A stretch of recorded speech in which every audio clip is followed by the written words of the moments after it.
నమస్తే ఫ్రెండ్స్, నేను మీ Sravani Harsha. Welcome back to our channel.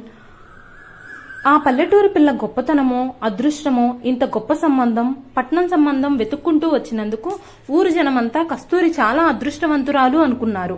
పెళ్లి జరిగిపోయింది. 18 సంవత్సరాలు నిండని కస్తూరి మెట్టినింట అడుగు పెట్టింది. అప్పటి వరకు మగవారి స్పర్శ అంటే తెలియని ఆ కన్నెపిల్ల భయంగా పాల గ్లాస్ పట్టుకుని శోభనం గదిలోకి వెళ్ళింది.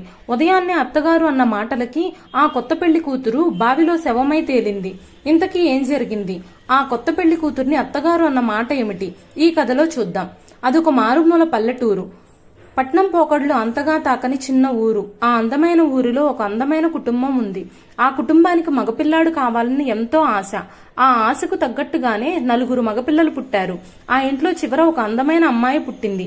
పేరు కస్తూరి. చురుకుదనంతో పాటు తెలివితేటలు పుణికిపుచ్చుకున్న పుత్తడి బొమ్మ. కానీ ఆమె చేసిన ఒకే ఒక్క నేరం ఆడపిల్లగా పుట్టడం. పాపం, ఆ నేరానికి శిక్ష వేస్తూ అడుగడుగునా ఆంక్షలు, కట్టుబాట్లు.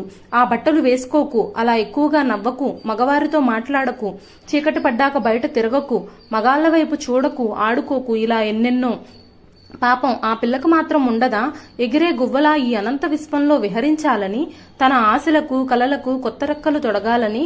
ఏంటో ఈ పిచ్చి ప్రపంచం. ఆడదాని కోరికల చిట్టా అస్సలు పట్టించుకోదు. వారి మనసు నిండా ఉన్న ఆశలు ఎవ్వరికీ అక్కర్లేదు. కానీ కస్తూరికి ఉన్నదల్లా ఒకే ఒక్క కోరిక, పెద్ద చదువులు చదివి ఆ ఊరికి కలెక్టర్ అవ్వాలని. ఆడపిల్లలకు తిండి ఖర్చే ఎక్కువ అనుకునే ఆ ఇంట్లో ఆమె పంతం నెగ్గించుకోవడానికి పెద్ద యుద్ధమే చేయాల్సి వచ్చింది. ఆ గ్రామంలో ఉన్న బడి 10వ తరగతి వరకే. మరి ఆ పై చదువుల కొరకు పట్నం వెళ్లాల్సిందే. వారికి ఇష్టం లేకున్నా వారిని ఒప్పించి పట్నం వెళ్లి చదువుకుంది. 2 ఏళ్లు ఇట్టే గడిచిపోయాయి. ఇంటర్లో మంచి మార్కులతో పాసై తన వాళ్లను కలవాలని ఊరికి వచ్చింది. ఆమె వచ్చి రాగానే తండ్రి ఒక పిడుగులాంటి వార్త చెప్పాడు. ఆమెకు పెళ్లి కుదిరిందని. తన ఆశలు ఆశయాలకు అడ్డుకట్ట వేస్తూ ఆమెను బలవంతంగా పెళ్లిపీటలెక్కించారు. బతిమాలింది, వెక్కి ఏడ్చింది, కాళ్లా వేళ్లా పడింది, తనని కలెక్టర్ని చేయమని వేడుకుంది. ఇంకా ఎన్నో చేసింది. అవేవీ ఆ కన్నవాళ్లు పట్టించుకోలేదు. ఆమెకు పెళ్లి చేసేసి గుండెల మీద కుంపటి దింపేసుకున్నామనుకున్నారు. పట్నంలో ఉండే అత్తమామలు ఏరి కోరి ఈ పల్లెటూరు పిల్లను తెచ్చుకున్నారు. భర్త చదువుకున్నవాడే అయినా పల్లెటూరు పిల్ల అయితే అణిగమణిగి ఉంటుందని, చెప్పిన మాట వింటుందని, ఇంట్లో పని మనిషిలా కుక్కిన పేనులా పడుంటుందని చేసుకున్నాడు. ఆ పల్లెటూరు పిల్ల గొప్పతనమో అదృష్టమో ఇంత గొప్ప సంబంధం వెతుక్కుంటూ వచ్చినందుకు ఊరి జనమంతా కస్తూరి చాలా అదృష్టవంతురాలనుకున్నారు. పెళ్లి జరిగిపోయింది. 18 సంవత్సరాలు నిండని కస్తూరి మెట్టనింట అడుగు పెట్టింది. అప్పటి వరకు మగవారి స్పర్శ అంటే తెలియని ఆ కన్నెపిల్ల భయంగా పాల గ్లాస్ పట్టుకుని శోభనం గదిలోకి వెళ్ళింది. ఆమె రాక కోసమే ఎదురు చూస్తున్న వాడిలాగా ఆమె భర్త గబుక్కున వెళ్లి ఆమె భుజాలు పట్టుకుని లాక్కొచ్చి మంచం మీద పడేశాడు.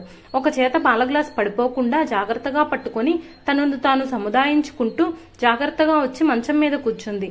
అతను తలుపుకు గొళ్ళెం పెట్టి ఆమె తెచ్చిన పాలు గబగబా తాగేసి ఆమె మీద పడి ఆక్రమించేసుకున్నాడు. ఇక్కడ ఆమె అనుమతి అతనికి అవసరం లేదు. ఎందుకంటే తాళి కట్టాడు కాబట్టి. Free licence వచ్చేసినట్టే. కలేక అంటే ఏమిటో కూడా తెలియని కస్తూరి అదే ప్రేమ అనుకుని భర్త చెప్పినట్టే చేసింది. దానికి తోడు ఆమెను గదిలోకి పంపిన అమ్మలక్కలు కూడా నీ భర్త చెప్పినట్టే మౌనంగా ఉండి అతనికి సహకరించమని చెప్పారు. ఆమెకు బాధగా, నొప్పిగా, ఇబ్బందిగా ఉన్నా తన శరీరం అంతా భర్త గోళ్లగాట్లతో నిండిపోయినా మోగగా ప్రేమంటే ఇదేనేమో అనుకుంటూ నిద్రలోకి జారుకుంది. ఉదయాన్నే మెలకువ రాగానే బయటకు వెళ్లాలంటే ఏదో తెలియని సిగ్గు. అంతలో తలుపు చప్పుడయింది. ఆ చప్పుడుకు నలిగిన చీరని సవరించుకొని లేచి వెళ్లబోయేంతలో భర్తకు మెలకు వచ్చేసింది. అతడు కూడా లేచి బట్టలు సరిచేసుకున్నాడు. కస్తూరి వెళ్లి తలుపు తీసింది. ఎదురుగా భర్త తల్లి, అదే కస్తూరి అత్తగారు, నవ్వుతూ లోపలికి వచ్చి మంచం మీద ఏదో వెతికింది. ఆమె వెతికింది దొరకలేదేమో. మొహంలో చిరాకు తెచ్చుకొని కొడుకుని కళ్లతో ఏదో ప్రశ్నించింది. అతడు లేదన్నట్టు సైగ చేశాడు. అనుమానం తీరక కస్తూరిని వెనక్కి తిప్పి ఆమె తెల్ల చీరను చూసింది. ఆమెకు కావలసింది ఎక్కడా కనిపించలేదు. దాంతో అంతవరకు ప్రశాంతంగా ఉన్న అత్తగారు ఉన్న పలాన కస్తూరి జబ్బ పట్టుకుని బయటకు లాగి అక్కడున్న అమ్మలక్కల మధ్యలో నుంచోపెట్టి, చూశారా, బజారు దాన్ని అంటగట్టారు మాకు. ఇది శీలవతి కాదు. దాని చీర మీద చిన్న మరక లేదు. కనీసం వారి దుప్పటి మీద ఒక నెత్తురు చుక్క కూడా లేదు. మీరైనా న్యాయం చెప్పండమ్మా. నా కొడుక్కి ఏరు కోరి పల్లెటూరు దాన్నిచ్చి చేశాను. ఎందుకు? వాళ్లైతే పెళ్లికి ముందు ఎవరితోనూ తిరగరు, పద్ధతిగా ఉంటారనే కదా. ఇప్పుడు ఇలాంటి దాన్ని తీసుకొచ్చి నా కొడుకు జీవితాన్ని బుగ్గిపాలు చేశాను అంటూ గుండెలు బాదుకుంటూ ఏడవసాగింది. కస్తూరికి ఒక్క నిమిషం ఏం జరుగుతుందో అర్థం కాలేదు. మిగిలిన అమ్మలక్కలు కూడా కస్తూరి వెనక్కి వచ్చి చూస్తూ నోళ్లు నొక్కుకుంటున్నారు. కస్తూరికి తల కొట్టేసినట్టయింది. ఆమెకు తెలియకుండానే కళ్ళల్లోంచి నీళ్లు కారిపోతున్నాయి. లేదత్తమ్మా, నాకింతకు ముందు ఎవరితోనూ సంబంధం లేదు, నన్ను నమ్మత్తమ్మా అంటూ అత్తగారి కాళ్లు పట్టుకుంది. ఆవిడ చీకొట్టింది. అమ్మలక్కలు కూడా నోటికి వచ్చిన మాటలని అనేశారు. కస్తూరి హృదయం వారి మాటలకు కుంగి కృశించిపోయింది. పరుగు పరుగున వెళ్లి ఎదురుగా ఉన్న బావిలో దూకేసింది. ఈ హఠాత్ పరిణామానికి పెళ్లికొడుకుతో సహా అందరూ తెల్లబోయారు.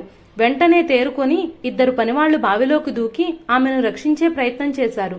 కాని ఆలస్యం అయిపోయింది. కాళ్లపారాణి ఆరకముందే కొత్త పెళ్లి కూతురు శవమై తేలింది. ఇది ఒక కస్తూరి కథ మాత్రమే కాదు, ఇలాంటి కస్తూరీలు ఇంకా చాలా మందే ఉన్నారు.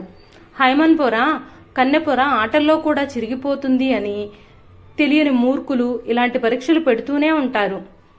ఇప్పటికీ ఆడవాళ్లు తమ నిజాయితీని నిరూపించుకోవటానికి అగ్ని పరీక్షలు కాకపోయినా అంతకన్నా ఎక్కువే అనుభవిస్తున్నారు.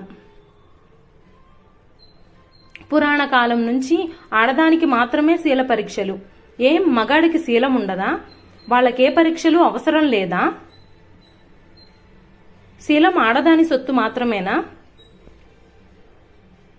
ఈ కథ నచ్చితే లైక్ చేయండి. మీ అమూల్యమైన స్పందనని కామెంట్ రూపంలో తెలియజేయండి.